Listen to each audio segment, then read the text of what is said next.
Musina, the northernmost town in South Africa, is not immune to controversy. June 2020, Beitbridge border. A 40-kilometer razor wire fence was erected during the peak of the COVID-19 pandemic to secure a section of the South Africa-Zimbabwe borderline. The projected price tag, a whopping 37 million rand. Some would argue it's a steep price for something that's clearly not serving its purpose.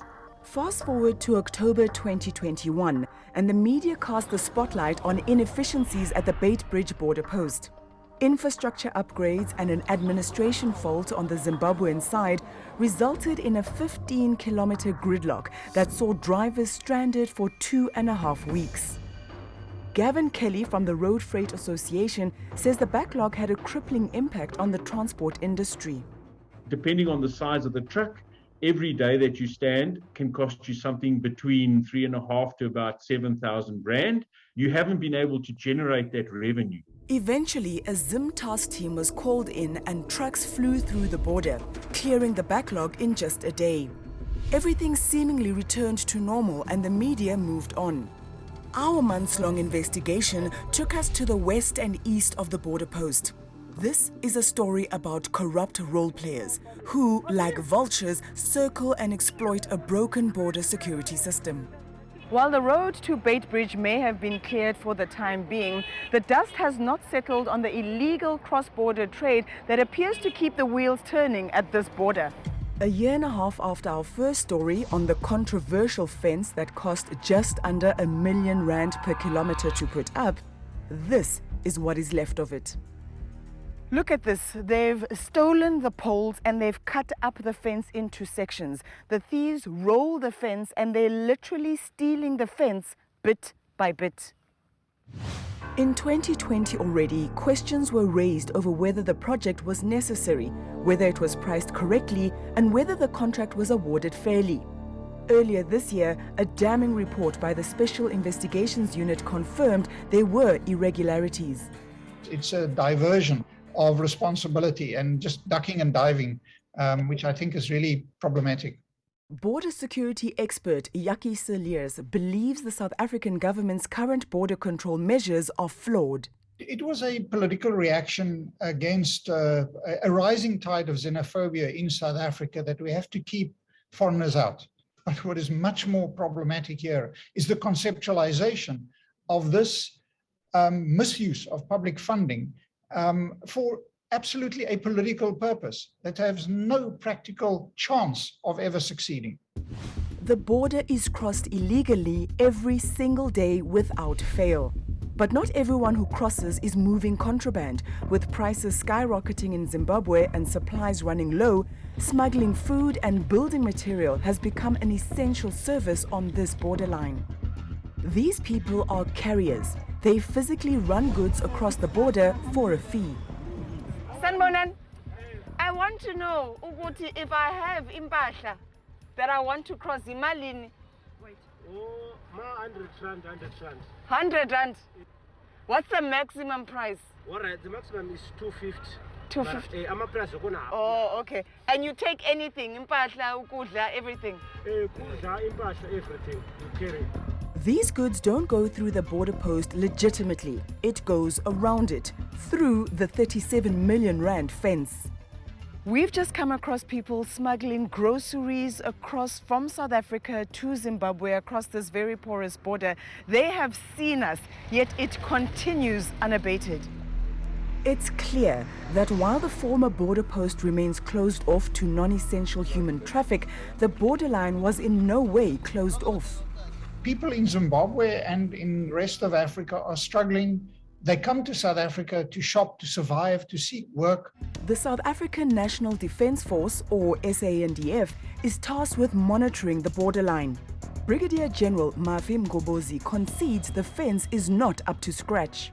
The stage of the fence which was put, we have seen that fence that is not in a good condition to be a border fence. But some of the big holes and the gaps in the fence are hundreds of meters away from the SANDF. It's not the responsibility of the South African National Defence Force to close all those holes. Our troops which are deployed, they are trying by all means to do their job to ensure that there are no people coming into South Africa, and then there are not people who are going out illegally. But locals will tell you that is not what's happening on the ground. For fear of retribution, this frustrated Musina resident spoke to us on condition of anonymity. They're not monitoring the road. They have no measures in place to effectively force control over the border. This man is a smuggler. He crosses between Zim and South Africa illegally every day without being questioned by authorities. He says demand is high, business is booming, and passport checks are never an issue. Do you know that this is illegal? Yeah, we know, but I will not. How much are you earning? Maybe ngelanga 450 or 400, but sometimes ngasebenzela 1,050 or 1,500. In one day? That 1,050 ngiyenza maybe after 3 hours. Ma umsebenzi ukhona, obviously ngiyadlula. As I said, it's a free-for-all, it's a daily occurrence, even an hourly occurrence. Everyone knows what's happening. Over the last year, cross-border smuggling has spiked dramatically on the military's watch. Brigadier General 𝗀𝗶𝗴𝗶𝗶 feels the odds are stacked against them. Along the border, suppose we have 22 companies, only have 15 companies because we don't have enough numbers. People, they use those gaps. The budget cut, I think you understand that our budget as Defence Force every year is going down, down, down. But our investigation revealed it goes beyond a lack of resources and manpower. This footage was recorded by an undercover operative at one of the many smuggling points on the borderline. Our investigation confirmed blatant military inaction. Watch how goods are moved while a SANDF member just looks on. Boxes, appliances, it's a constant flurry of illicit activity, all under the watchful eye of an armed soldier. We showed our footage to Brigadier General 𝗀𝗶𝗀𝗶𝗀. Smugglers in broad daylight, and a SANDF member is there. We have those people, I will call it the rotten apples within the SANDF. They go and allow people to go up and down like that, and then they are standing in front of looking. It means it's assisting them. 𝗀𝗍𝗔 is adamant border control should not be optional. It is a basic function of statehood, irrespective of the humanitarian crisis in neighboring countries. So having that empathy doesn't absolve the primary responsibility of government to look after its own citizens first. People can't just walk across a border. No country in the world allows that, and South Africa cannot either. In the time we did the interview, 12 fully loaded vehicles passed behind us on the border road. Just to be clear, the road behind me is not a public road. Access to it is limited to military or to farmers living adjacent to the borderline. But these aren't farmers or military. They're smugglers who are moving across the border day in, day out, illegally. In a matter of 20 minutes, 12 cars loaded heavily with goods that we could see, groceries, building materials, passed while we were standing there. That was neglecting of duties. Interestingly, the steady flow of vehicles stopped as we were packing up gear. Shortly afterwards, 3 soldiers approached us on foot and questioned our crew. But I heard that you are filming from the cars which are passing here and the smuggling cars, sir, yes, that are smuggling. Yes. We don't know whether they are smuggling or what. Okay. Because some of them they've got permit. Okay. To pass here. Yeah, but we're allowed to film, but we're not trespassing. So we're not on the road. So are you allowed to do that? We've got permission to be on this farm. As the soldiers were actually the ones trespassing on private land, they took our details and left. We went to the gate that we had breezed through the previous day to check what the sudden holdup was with fully loaded cars lining up. The drivers were not that chatty. Guys, why ninja? I just want to know why you're waiting. They were relaxed, and as soon as we came with the cameras, they decided to not speak to us. People are hiding their identities, hiding their faces. They don't want to speak to media. The military were not happy with our presence here either. This place here is where the soldiers are operating. You must have a permission. What we understand as media is that we can shoot in public places and in public property, where we are right now, where these people are sitting. They insisted that we needed special permission. As we walked off, the cars started turning around. And just like that, everybody cleared out.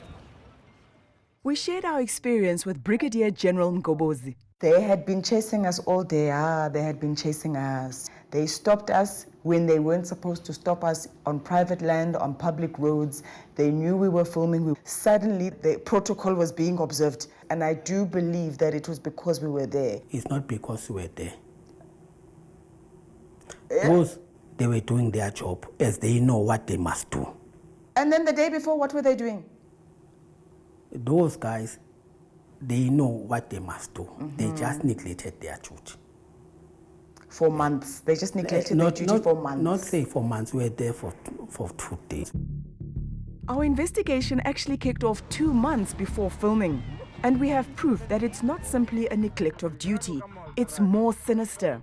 The illicit transportation of goods is a lucrative income stream, not just for the smugglers. Watch this video clip. The soldier is negotiating with a smuggler. Not happy with the discussion, he stops the carriers from moving the goods.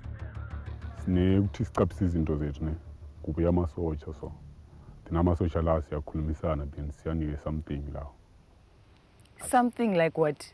Malin, how much do they ask? Like wangati imote one, what 100 rand or 50 rand. Okay.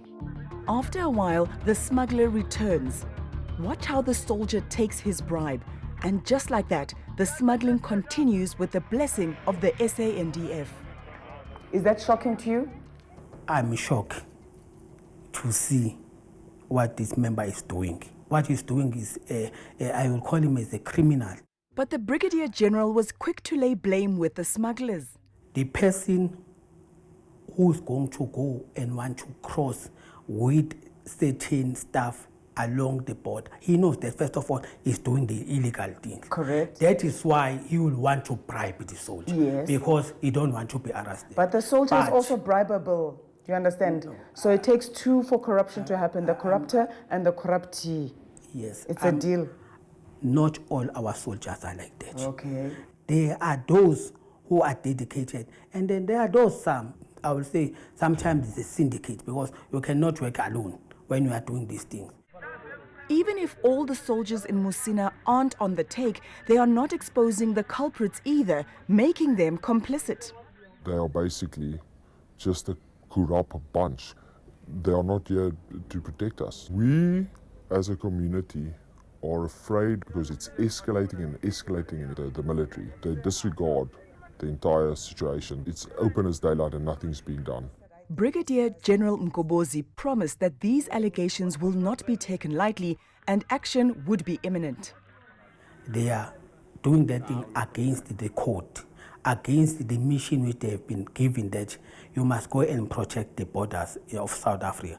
We won't allow certain individuals to tarnish the image of the South African National Defence Force. 𝗀𝗫𝗍𝗫 believes it's a sign of the times. There has been a general decline in discipline in the country's law enforcement agencies.